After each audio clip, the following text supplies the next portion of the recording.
Assalamualaikum warahmatullahi wabarakatuh. Salam sejahtera untuk kita semuanya. Selamat siang ya.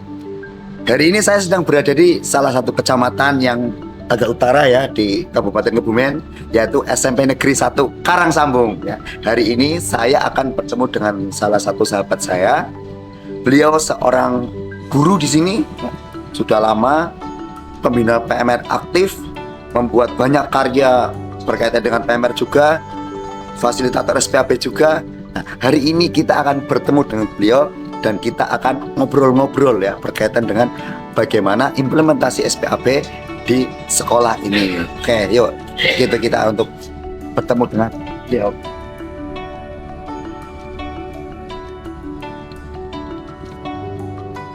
Assalamualaikum. Siang. Nah, Pak Dian, alhamdulillah. Gimana perjalanannya? Luar biasa ya, karena memang sudah lama nggak ke daerah utara. Iya.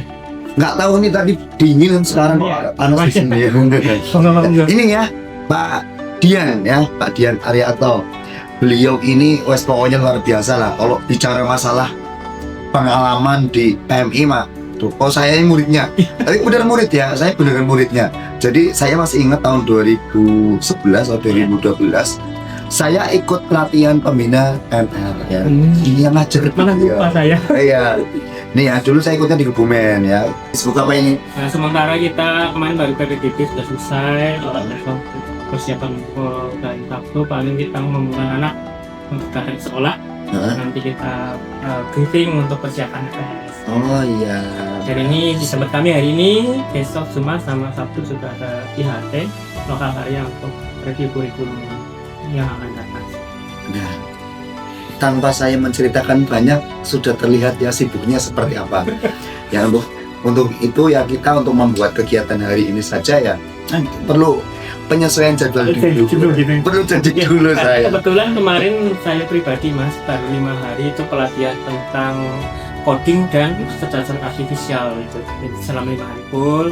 Terus kemarin hari Selasa kebetulan disuruh meminta bantuan belajar bersama di Perembun.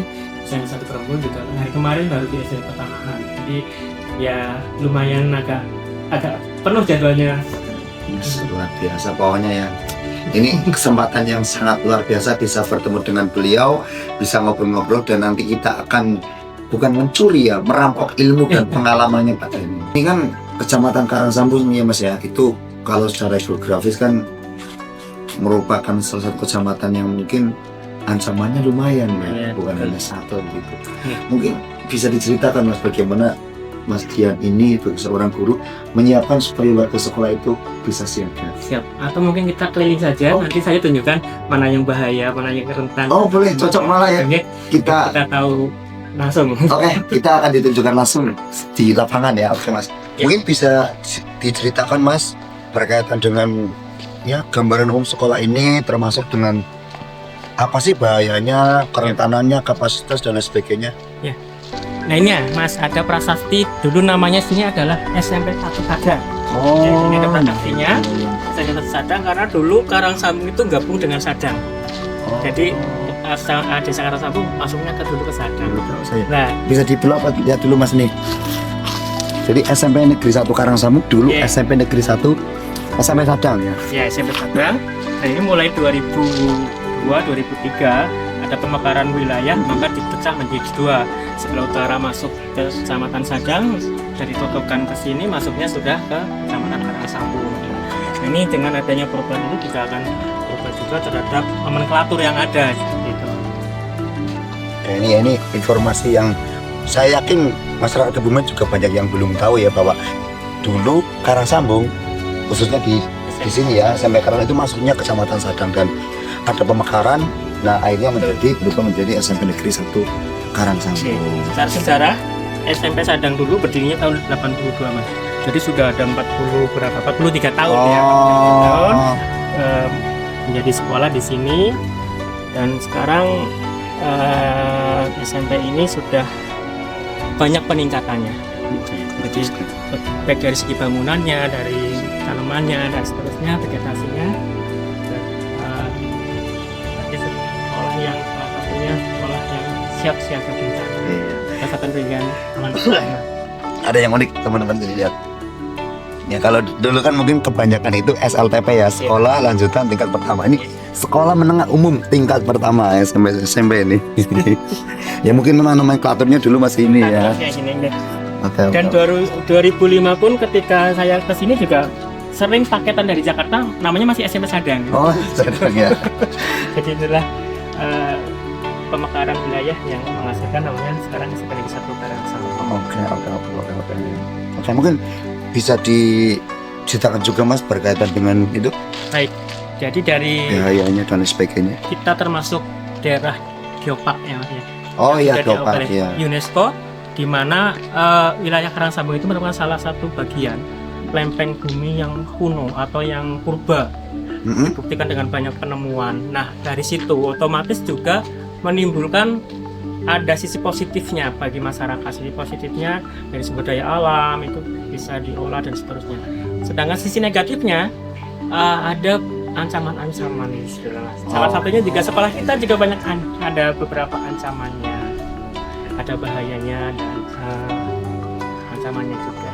Mungkin kalau secara fisik sebelah tadi kan masuk ada sungai ya, Sungai ya. ada jalan raya. Ya. Sebelah sana ada Sungai Lukulo, itu kan sebuah bahaya. Nah nanti kalau ada kerentanan nanti menjadi sebuah ancaman kan seperti itu. Oke. Sebelah timur itu ada bukit, Oh, bukit ada bukit guys. lengkap sekali Ada teman-teman bukit. ternyata ancamannya ya. Terus sebelah selatan sini ini ada bukit yang di atasnya itu ada makam. Di sebelah sana. Iya di Sana. pojokan itu ada makam yang kalau tidak salah makamnya Aryo Penangsang atau siapa secara sejarah ya. Secara ya. Jadi setiap waktu tertentu sering diadakan kegiatan di situ. Ziarah gitu ya. Ziarah dan sebagainya.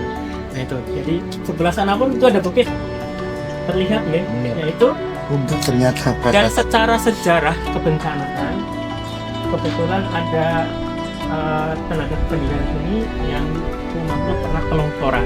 Oh, di sini Bukit yang itu nih. Mungkin Mas Jamal pernah juga ke sana yang membantu tanah longsor di sana. pernah. Iya. Saya bukan di sana Mas, di belakang sekolah belakang Mas. sekolah Saya SD pernah. ya? Iya. Gitu. Itu rumahnya memang benar-benar sampai jebol ya karena Kalau di jadi, korban jiwa. ya itu kan bukit kan ya. Iya, bukit. Jadi alirannya itu terus banget ke bawah, temboknya jebol sampai jebol. Saya masih ingat dulu saya buat ngirim bantuan ini ke sana. di sana gitu. Oke. Saya juga ke lokasi gitu. Oke. Ini salah satu tempat yang kelas 9 ada pohon-pohonnya, ini juga salah satu untuk kesiapsiagaan di sana juga, dimana dengan adanya pohon yang tinggi juga kita harus siap-siap, Iya.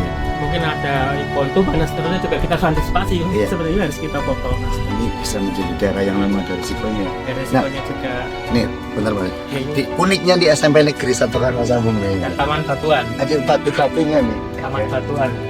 Tadi kalau berdasarkan penjelasannya Pak Dian ya, Karangsambung dulu merupakan dasar purba ya, lempeng purba. Jadi jutaan tahun yang lalu di sini itu ini ya dasar laut, ya. dasar laut, Nah, dasar laut. Dasar samudra teman-teman. Itulah kenapa di sini memang memiliki ancaman yang tadi sudah disampaikan ya.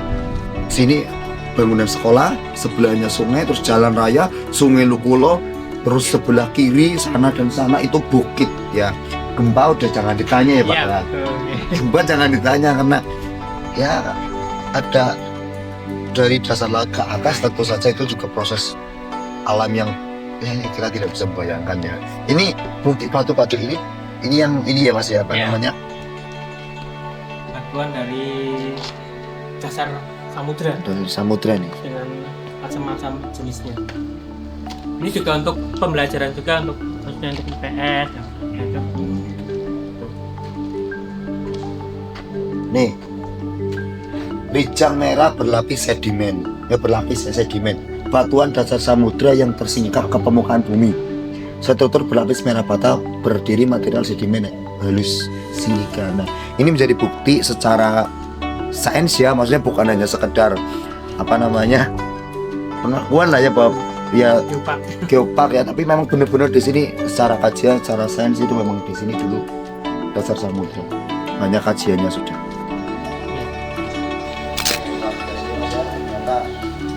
ancamannya multi ancaman ya, bukan hanya satu. Nah, berkaitan dengan itu nih Mas, ancamannya banyak ya, tentu saja juga apa namanya ada risiko juga ya.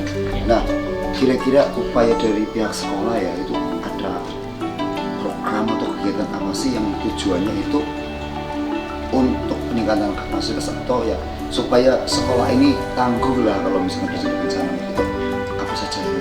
Baik, kalau kita belajar tentang SPAB, kita tidak melupakan tentang Permendikbud ya, 33 tahun 2019 itu diatur sudah rinci sekali pelaksanaannya bagaimana satuan pendidikan melaksanakan SPAB. Ini adalah bagaimana sekolah itu bisa memberi pemahaman atau memberi kapasitas yang harus diberikan kepada seluruh warga sekolah.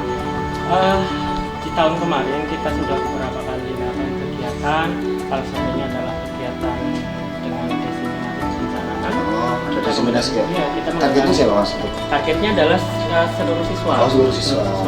Dan kita mengundang dari TNI sebagai pemateri. Nah, itu nanti dilanjutkan dengan kegiatan praktek untuk evakuasi. Oh, praktek. Tentunya di sini ini jalur evakuasi yang sudah lama belum sempat saya ganti. Nih. Sudah ada jalur evakuasinya ya. Jalur evakuasinya. Ini berarti untuk ancaman gempa ya Mas? Ancaman gempa ya, gempa. Nah itu. Jadi kita rencanakan dalam satu semester paling tidak ada 2 kali untuk latihan simulasi baik dalam skala besar maupun skala kecil. Nanti di sini peran serta dari seluruh warga sekolah, semuanya akan bergerak bersama ketika. Nah, dan selain itu juga kebencanaan ini juga nanti sudah kita masukkan Mas ke dalam rencana Renstra sekolah ya, Oh, sudah masuk ya, di perencanaan tahunan masuk ya? Karena kita banyak nih Mas predikannya. Satu, sekolah ramah anak. Waduh. Kedua, sekolah adiwiyata, ini saling berhubungan dengan ini ketersediaan aman bencana, sekolah inklusi. Jadi semua program ini menjadi salah satu program yang masuk ke Renstra. Nah, kebetulan untuk yang sekolah satuan pendidikan aman bencana, koordinatornya saya, dan saya yang membuat program. Nah, di sini salah satunya adalah kegiatan yang sifatnya mendukung juga dengan adiwiyata juga. Pembuatan biopori kalau banjir kan bisa dilihat Mas, ini ada irigasi ya. Irigasi ketika ini arahnya itu dari bukit sana. Bukit sana. Okay. Jadi karena kalau hujan deras ini bisa penuh. Oh. Yeah. Jadi itu yang harus kita siapkan. Oleh karena itu kita dari pihak sekolah juga harus menyiapkan kesiapsiagaan dan mitigasinya. Oke, ini ada salah satu benang merah ya yang saya dapatkan ketika sekolah ini tadi dapat program adiwiyata, sekolah ramah anak, sekolah inklusi ya, dan ini sedang pengembangan SPAB ya Mas ya. Tambah geopark. Geopark juga ya, ya geopark. Nah, sebenarnya kalau saya tarik benang merah itu semuanya terhubung. Benar ya Mas ya? Betul. Kayak misalkan menurut saya kayaknya nggak mungkin sekolah itu ramah anak ketika belum SPAB ya kan. Jadi memang harus aman dulu. Terus kalau sekolah inklusi ya SPAB juga di situ isu-isu apa namanya inklusi juga diangkat bagaimana warga sekolah yang memang berkebutuhan khusus itu tetap bisa mendapatkan hak untuk misalkan vaksin dan sebagainya gitu ya. Terus kalau untuk tadi adiwiyata, biopori dan sebagainya itu tentu saja satu pencegahan bencana ya Mas ya. Kan kita sedang iklim itu perubahan iklim. Oh iya. Kita perbanyak menanam pohon di sekolah sini supaya Iya. nyaman, supaya ya itu tujuannya arahnya ke situ. Iya. Jadi program-program dari pemerintah yang sudah ada ya ini sebenarnya juga sejalan dengan program SPAB itu ya Mas ya. Luar biasa. Pokoknya kalau masalah program yang dilaksanakan oleh Pak Dian saya pun udah pasti insya Allah bisa jalan lah ya. Tapi memang ya, orang sibuk banget ini. Jadi apa namanya mungkin prosesnya mungkin butuh lebih gitu ya Mas ya. Betul. Gitu. Oke. Tadi mungkin sudah disampaikan nih Mas ancaman alam lah ya. Kayak gempa, banjir dan sebagainya. Nah, yang non alam apa lagi Mas? Ada nggak di sini? Yang non alam kita sifatnya masih apa ya? Pencemaran udara. Pencemaran udara? Kan di sebelah sana ada tempat pembuangan sampah akhir. Oh, Baunya sampai sini Mas. Ketika mungkin musim hujan itu Oh, lumayan jauh ya. Polusi juga ya sekitar 1 kilo lah. Kilo. Akhir. Teman-teman, jadi di sini itu jaraknya tidak terlalu jauh dengan tempat Air pembuangan air sampah ya. Ini saya yakin masyarakat Kebumen juga banyak yang belum tahu kalau di sini itu Ada TPA. ada TPA ya. Dan itu kalau musim penghujan ternyata baunya juga sampai di sekolah. Tentu saja mengganggu kegiatan belajar mengajar Betul. Mas ya. Terus ada apa lagi? Nah, ini termasuk salah satu bentuk. Oh, nyancaman Iya, juga ya. Terus yang satu juga tadi di sana ada makam. Tuh, Oh. kelihatan makamnya. Coba ya kita tidak ini ya, seumpama itu sampai longsor kan bisa sampai sini. Oh, iya. Menjadi sebuah taman. Karena itu kita perkuat dengan taman yang bisa menguatkan akar. Iya, Karena mungkin memang tahunan tanahnya juga pasti. iya. Ini sudah umurnya saya masuk sudah ada, jadi mungkin sudah hampir 40 tahun ini bangunan. Oh, Jadi ini bangunan lama semua, hanya beberapa yang baru yang baru dibangun. Pak Dian masuk 2005, ini sudah ada. Sudah ada. Ya, minimal berarti kan sudah 20 tahun, minimnya ya. Saya 20 tahun di sini sudah. Iya, 20 tahun. Ternyata udah 20 tahun, udah lama banget ya. Nah, ini termasuk salah satu untuk perubahan iklim. Kita menanam banyak pohon di sini. Ada pohon buah kelengkeng. Oh, ini kelengkengnya? Kelengkeng, Wah, ini jadi- kalau buah ini bisa dimakan siswa. Iya, jadi kita anak juga akan nyaman ketika lingkungan sekolah juga nyaman. Ya teman-teman, ini kelihatannya sederhana ya. Maksudnya ada pohon, jalan kayak gini, tempat duduk ini sejuk rasanya. Serius, ini sejuk Iya. banget ya, sejuk banget. Adanya pohon jadi seger ya. Mungkin ya sedikit, walaupun sedikit bisa mengurangi kalau misalkan pas Jenuh gitu ya. jenuh atau mungkin pas Istirahatnya bisa di polusi. sini. Lihat teman-teman, lihat di belakang sekolah tepat ternyata bukitnya lumayan tinggi malah di Tinggi, sebelah sana. benar, ya. Dan yang mengkhawatirkan untuk SD-nya ini, kalau semuanya kita jadi tidak berdoa kalau di tanah longsor, mungkin yang terkena dulu SD-nya. Oh, Nah, ya. ini di sebelah belakang sekolah ternyata Ada SD Kali Genting namanya. Itu juga namanya gundul ya, Mas? Yang sana gundul, Gundul, yang sini ya. juga gundul, baru dipangkas ke pohon jatinya dan ditanami singkong. Secara ini akan berperan Mengurangi sangat kecepatan. mengurangi kecepatan tanah gitu, untuk menahan air. Dan ini juga termasuk yang agak ini. Kemarin juga sempat ambrol ini. Yang mana, Mas? Apa namanya?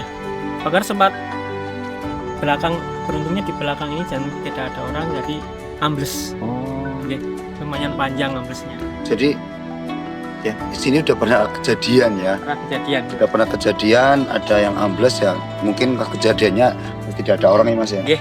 Itulah kenapa tadi yang saya sampaikan. Jadi ketika ada hujan deras dari atas turunnya itu kencang. Nah, arahnya kemana? Ke sekolah ini. Sekolah ya. Arahnya ke sekolah SD. ini. Ya, ke SD terus ke sekolah ini. Terusnya bagaimana? Ini pengalaman dulu pernah benar-benar ada yang tembok itu jebol karena kena derasnya air. Dan dari sana itu tadi kenapa jadi disampaikan di sekolah ini banyak aliran-aliran ya, karena Ya. memang untuk ya menyalurkan air dari atas untuk ke ini ya, keluar Ya. sana ya. Jadi agar lancar sampai ke sungai, kembalikan ke sungai, maka dibuat parit-parit yang cukup Oh. banyak supaya tidak masuk ke lapangan maupun ke sekolah. Itu salah satu kapasitas sekolah kita, Oke. Mas. Sudah dibuat inilah ya, Sudah dibuat saluran irigasinya. ya. Tapi ketika hujan deras pun tetap masuk ke lapangan juga. Tapi alhamdulillah surut karena itu tadi parit-parit kecil itu membantu mengalirkan air sampai ke sungai di bawah. Dan dijaga ya. Jaga juga. Banyak kalau misalkan sudah ada parit terus nggak di maintenance, nggak dijaga, tentu saja ya ancaman itu tetap Ada. ada dan mungkin bisa nambah malah ya. Betul.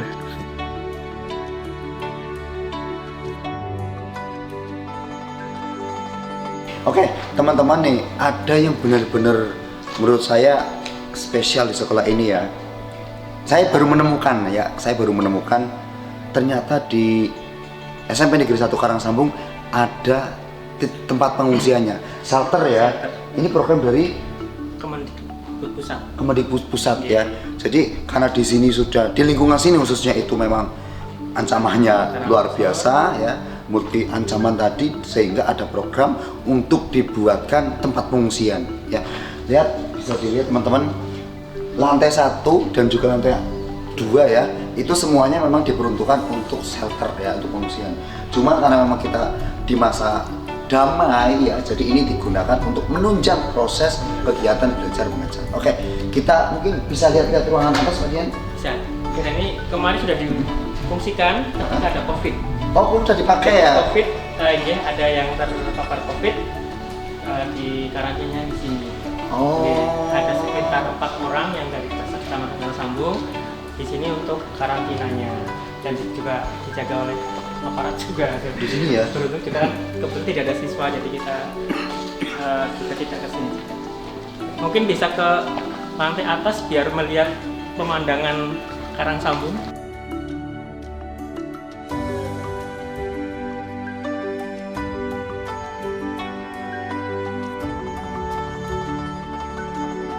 Ini tingkat 2 Mas Jamal. Ini juga sama fungsinya, difungsikan untuk ketika terjadi bencana, ada korban yang mungkin rumahnya rusak atau apa, nanti ditaruh di shelter ini.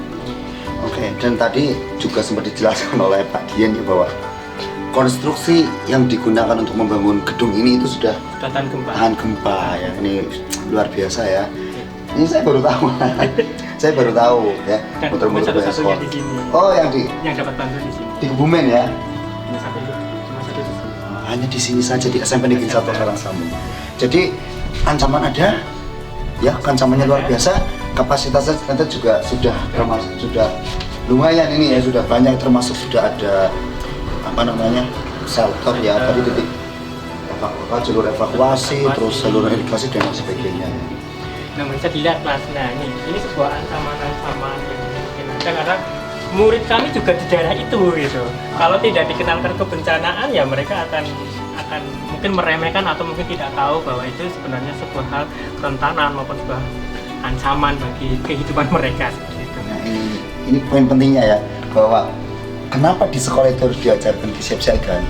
Kalau toh di sekolah aman, ternyata rumah tadi disampaikan Di tengah-tengah hutan ini, di sela-selanya. siswa-siswanya di SMA Negeri 1 Karang Sambung banyak yang tinggal di daerah bukit-bukit Iya, itu teman-teman. betul. Itu tentu saja ancaman tanah longsor Tanah khususnya, longsor, bisa juga saat musim itu keringan, Iya. terus bisa juga ada yang kebakaran. Kalau hutan sebelah sana hutan jati pernah juga terbakar dekat dengan sekolah. Itu beberapa yang mengapa kita harus itu melakukan apa? Mengajari, meningkatkan kapasitas anak kita. Dan yang paling sering yang agak sulit memang masalah jalan raya. Oh, Kita sudah iya. mengundang kepolisian, sudah ini namanya anak suruh pakai helm aja kadang agak Iya. sulit. Jadi kalau apa nanti kita keluar ya, itu dari gerbang itu nanti masih ada jembatan. Setelah jembatan itu jalan raya. Nah, ini tentu saja menjadi ancaman non alam yang mungkin beberapa kali ada kejadian kecelakaan ya. Iya, itu kalau makanya ketika pulang Mhm. kita lewat belakang, Oh. yang tidak ramai. Ketika pulang kan bareng-bareng nih. Iya. Makanya kita lewat belakang, kalau masuk lewat depan untuk mengantisipasi. Oke. Ini Kapasitas. mitigasinya ini sudah diperhitungkan matang-matang ya. Iya. Kalau keluarnya Masuknya lewat depan depan. bareng-bareng tentu saja itu menjadi salah satu kerentanan ya, bareng-bareng Betul. jalan ramai, sehingga muncullah ide untuk gimana menguranginya. Dengan cara membagi shift pulang lewat belakang. Oke, ini Jadi luar nggak boleh biasa lewat ini depan, ya. semua lewat belakang. Semua lewat belakang ini bisa ditiru ini sekolah-sekolah ya. Kalau memang depannya itu langsung jalan raya, bisa direncanakan dalam proses pembangunan sekolah mungkin ya Mas ya, untuk membuat jalan alternatif untuk pulang ya. Betul.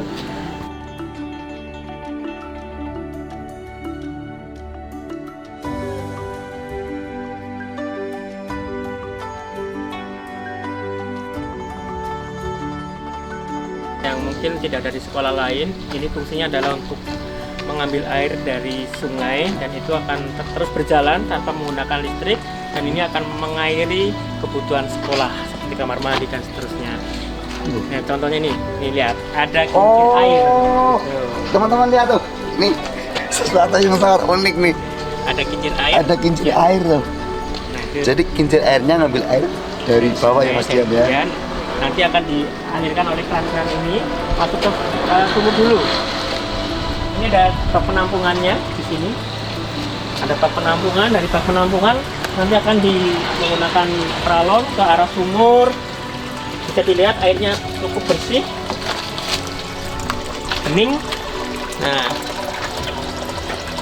ini sumber utama untuk pemenuhan kebutuhan 700 siswa dan 50 tenaga PTK. Airnya dari sini. Airnya dari sini. Iya. Ya? Jadi udah nggak menggunakan apa namanya sumur apa PDAM enggak ya? PDAM tidak, tapi kalau sumur hanya untuk penampung saja. Penampung Penampung saja. air dari sini, sumur baru diangkat ke atas torannya. Baru tahu kan di tempat lain nggak ada kan tuh luar biasanya di sini. Berarti di sini nanti dimasukkan toran dan digunakan untuk kebutuhan Untuk sehari-hari. kebutuhan sehari-hari. Jadi dibersihkan dulu di sumur, nanti masuk sumur, sudah bening baru diangkat ke toran. Nah, di sini. Luar biasa sekali ya. Oke, kita lanjut. Oke, alhamdulillah ya.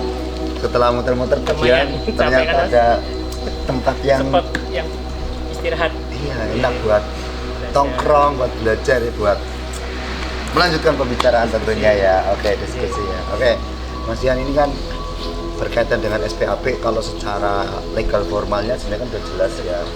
Permendikbud 33, terus ada Persesjen, terus yang terbaru ya yang 1 bulan yang lalu itu sekretariat bersama SPAP Jawa Tengah juga sudah ada, ternyata sudah ditandatangani Pak Gubernur ya kan itu. Nah, tentu saja masih banyak tantangan lah ya, khususnya berkaitan dengan implementasi SPAP itu di sekolah, karena tentu saja kapasitas pendidik itu juga punya peran besar. Nah, ini Pak Dian kan sudah pernah ikut pelatihan fasilitator SPAP ya, sudah ada gambaran berkaitan dengan SPAP ini. Nah, menurut Pak Dian gimana sih caranya mengsinkronisasikan nih SPAP dengan kurikulum yang sudah ada? Terus teknisnya seperti apa di sekolah, maksudnya supaya pendidikan kebencanaan itu jalan dan sesuai dengan kurikulum yang ada itu gimana masalahnya? Baik, yang pertama itu adalah dari pimpinan. Kita atur ke pimpinan terlebih dahulu bahwa ini sekolah kita dari sekolah SPAP, maka beberapa langkah yang harus kita ambil.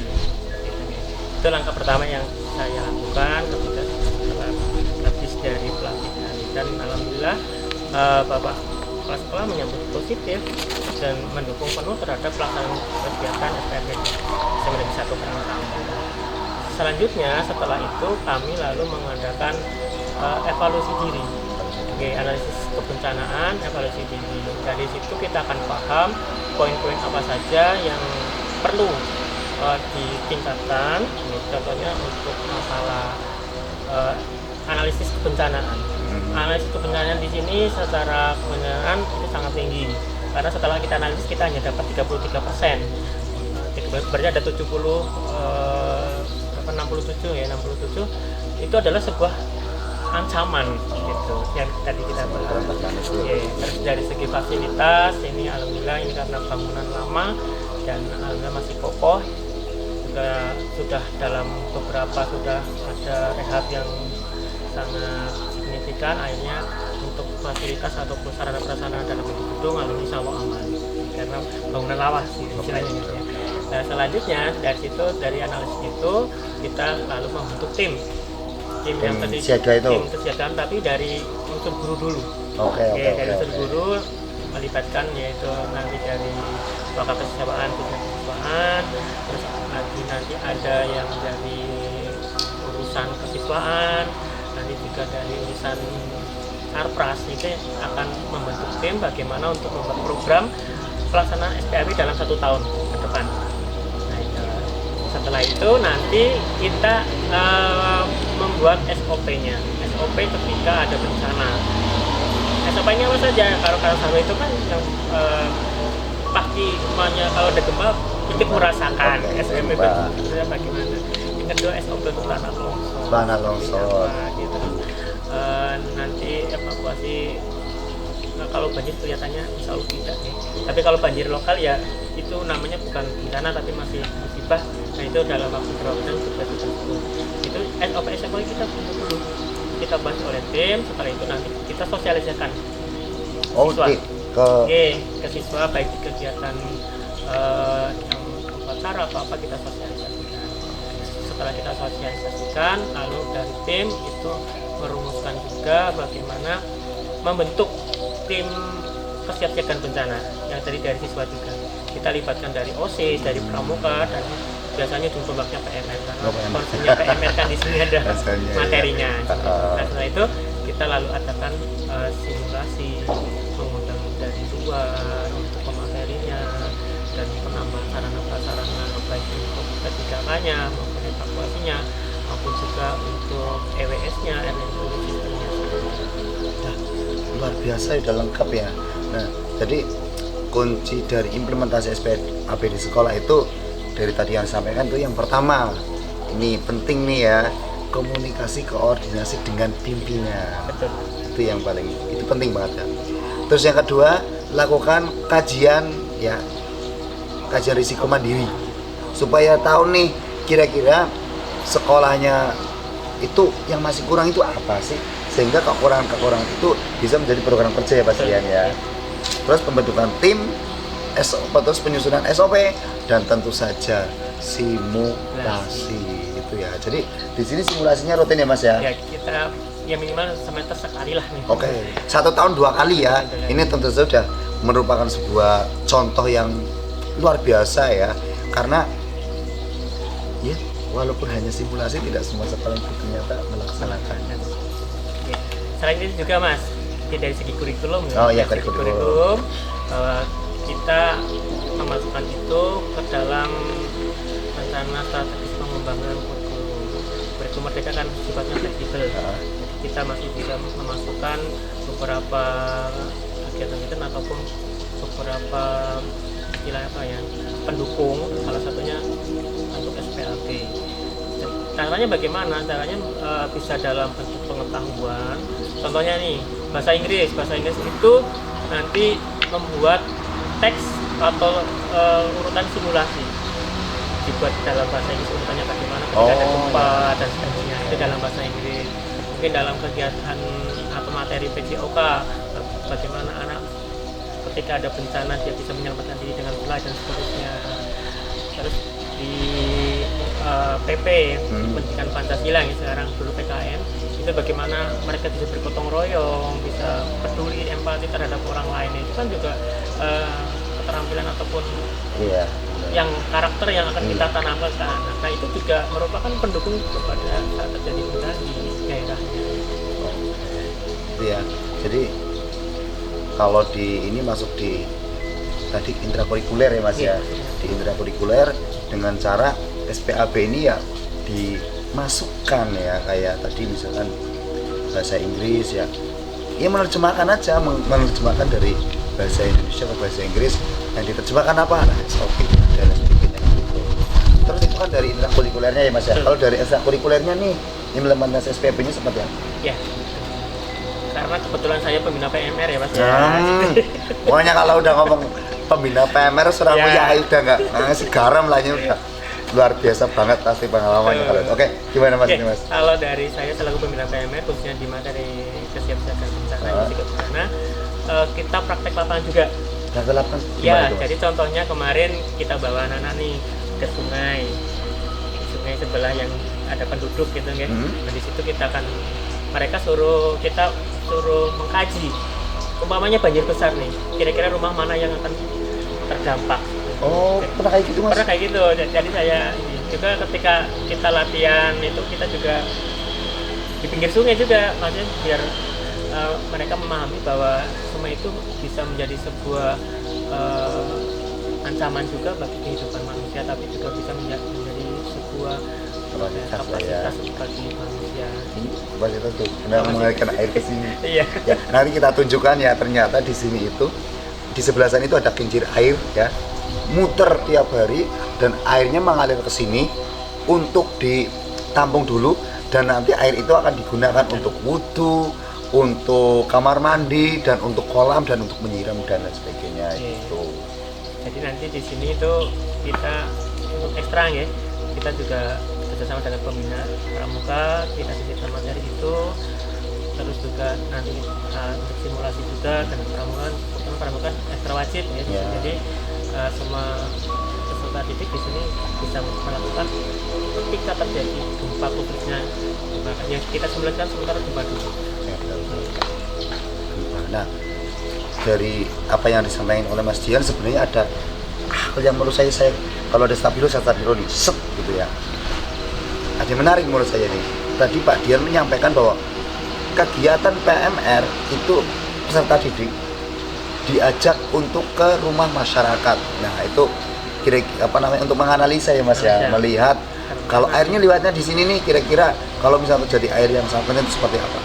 Terus melihat jalan-jalan ke pinggir sungai juga. Nah, kegiatan PMR itu harusnya seperti itu ya Mas Dian ya. Kalau kegiatan PMR hanya di ruangan, oke, adik-adik pertolongan pertama adalah bencana adalah ya kurang menarik tentunya ya. Ini bisa menjadi catatan bersama, evaluasi bersama ya. Dan Pak Dian sudah membuat buku belum nih berkaitan dengan cara melakukan kegiatan PMR yang menarik nih. Ini ya seperti yang saya sampaikan, Pak Dian itu sudah menelurkan bahasa kayak sudah membuat 15 karya ya Mas ya, dalam bentuk buku ya. Ada juga saya sempat baca soalnya ini yang berkaitan dengan PMR juga Ada 2 ya. Nah, apa aja itu Mas Dian yang berkaitan dengan PMR? Kalau bukunya itu lebih ke arah yang sifatnya materi Mas. Materi. Tingkat mula sama tingkat madiyanya. Oke. Sebenarnya sudah buat yang tingkat wira. Tinggal dicetakkan saja tapi belum sempat. Oke. Ini saya boleh rekomendasi nggak nih Mas Dian? Jadi kayaknya kalau misalkan buat buku satu lagi nih kayaknya Mas ya, tips dan trik melaksanakan kegiatan PMR yang menarik gitu. Karena ya nanti ada tantangan-tantangan di proses pembinaan lah ya. Oke, kembali lagi ke jalan yang benar ya, bahas masalah di pendidikan kebencanaan di sekolah. Tadi udah disampaikan di intrakurikuler, di ekstrakurikuler, semuanya juga sudah di sini juga sudah dilaksanakan, termasuk di kokurikulernya juga sudah dilaksanakan ya Mas ya. Udah komplit banget di sini ya. Jadi satu RPP itu isinya macam-macam. Waduh. Satu RPP-nya itu ada tentang sekolah dimyata karena kita tahun ini sedang maju tingkat nasional. Wih. Semoga bisa lulus ya. Moga-moga lolos lah ya nanti ya. Terus juga wajib karena sekarang sambung kan pusatnya Geopark ya istilahnya. Sekolah Geopark juga kita sekolah inklusi bagaimana nanti ada mungkin kekurangan dalam hal fisik, kita harus berikan yang lebih ketika terjadi bencana. Ada sekolah ramah anak di sini, pembulian gitu kan. Maksudnya kita mengurangi pembulian. Pembulian. Yang sering itu biasanya menyebut nama orang tua. Nama bapaknya, panggilnya nama bapaknya. Itu kayaknya dari saya kecil itu masih ada ya, itu yang paling sering terjadi konfliknya di situ. Dan itu kita mungkin memberikan edukasi. Nah setelah edukasi kalau masih berlanjut ya kita terpaksa panggil orang tuanya supaya ya tahu lah kalau pembelian ini memang. Dan karena itu juga mungkin perilaku negatif juga Mas seperti kita dengan adanya perangkat gadget kan anak akan gampang sekali terpengaruh. Nah itu mungkin yang perlu kita, khususnya anak PMR itu kan sebagai peer support otomatis. Nah bagaimana dia bisa memberikan support untuk hidup yang sehat, atau support kebencanaan, bagaimana siapjagaannya, bagaimana tentang sosial itu. Memang saya memaksimalkan anak PMR untuk ke arah situ. Poin pentingnya itu ya, memaksimalkan peran PMR ya. Luar biasa sekali ya tadi yang sudah disampaikan berkaitan dengan implementasi SPAP di SMP Negeri 1 Karangsambung ya. Nah, tentu saja dengan apa yang tadi sudah dilaksanakan itu ya Mas Dian ya. Saya yakin pasti ada tantangannya. Nah, tantangannya apa sih implementasi SPAP di satuan pendidikan ya, khususnya di menengah pertama ini nih? Yang pertama adalah mungkin masalah keistiqomahan dalam niat. Terus saya sendiri ketika mungkin sedang banyak pekerjaan, sedang banyak tugas-tugas yang lain ya, kadang agak sedikit apa ya, mengesampingkan Mas. Itu dari diri saya pribadi ya.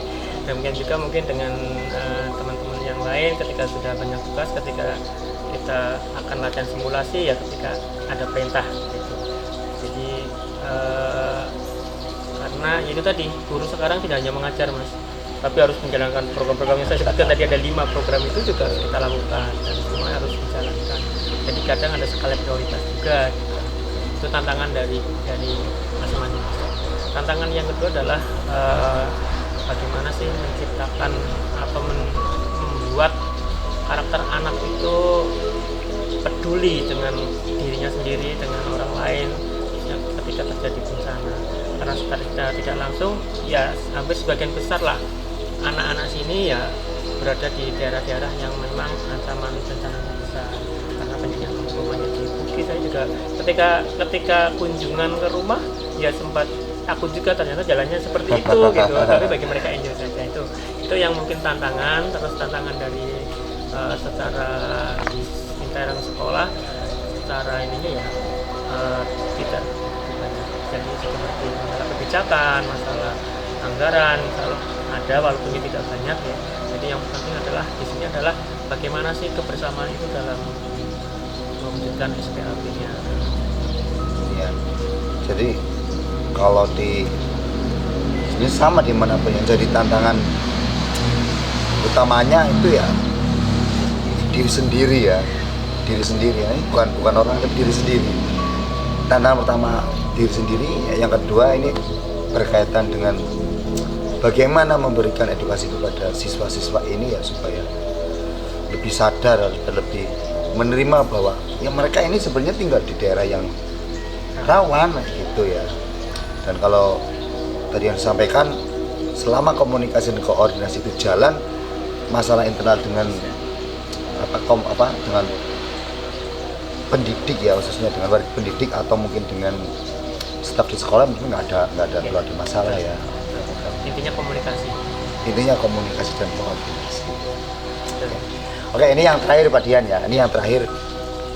Nah, kira-kira pesan untuk sekolah-sekolah lain ya, untuk pembina-pembina yang lain ya, dengan pengalamannya Pak Dian. Tentu saja saya kan, walaupun Pak Dian tadi mengatakan tantangan utamanya di istiqomah ya, ini kalau dalam ini makomnya Pak Dian itu sudah lebih istiqomah dibandingkan dengan yang lain kayak gitu ya.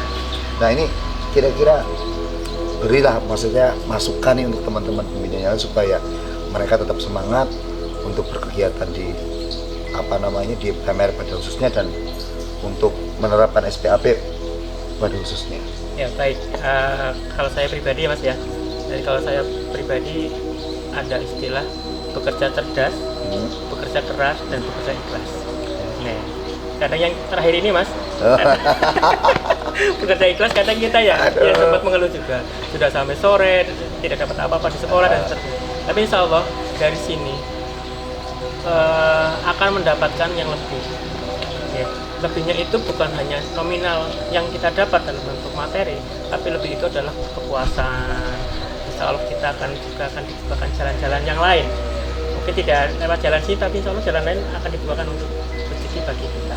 Gitu. Terus yang berikutnya adalah yakinlah bahwa apa yang kita kerjakan, kita berikan pendidikan kepada anak didik kita, insya Allah salah satu dari mereka akan menolong kita. Mungkin kita tidak sempat masuk surga ya, tapi mereka kan menolong kita untuk menarik ke surga. Itu yang menjadi sebuah pemikiran saya. Jadi bagaimanapun sikap anak, ya saya tetap berdoa semoga dia menjadi orang baik. Suatu saat akan mungkin saya harus ke neraka dulu, tapi ada anak didik saya yang pernah saya berikan pengetahuan ilmu karakter, akhirnya bisa menarik saya masuk ke surga. Itu dalam diri saya seperti itu Mas, yang saya tanamkan. Ini kalau udah ngomong kayak gini Mas, saya udah nggak bisa berkata-kata lagi ya, karena ini urusan hati sih ya, urusan hati. Kalau udah bekerja udah bekerja dengan hati, ya faktor-faktor eksternal itu udah nggak jadi masalah. Oke, terima kasih Pak Dian, luar biasa sekali. Saya belajar banyak hari ini berkaitan dengan, ya bukan hanya berkaitan dengan SPAP, tapi berkaitan dengan pengetahuan baru ya. Tadi yang terakhir itu yang paling mengena ya, bekerja ikhlas ya. itu juga menjadi motivasi saya sendiri, walaupun saya bukan guru ya, bukan pendidik, tapi tentu saja itu juga relate ya untuk saya terapkan juga seperti itu. Oke, terima kasih banyak Pak Dian. Sama-sama. Ya, Terima sampai kasih atas kunjungannya. ya, Semoga tidak bosan-bosan kesini lagi. Oh, tentu saja tidak. Ya, ini kita di sini juga udah diterima, udah. Terima kasih sekali. Oke, sampai jumpa lagi di podcast kita selanjutnya, di pertemuan kita selanjutnya, dan sampai jumpa.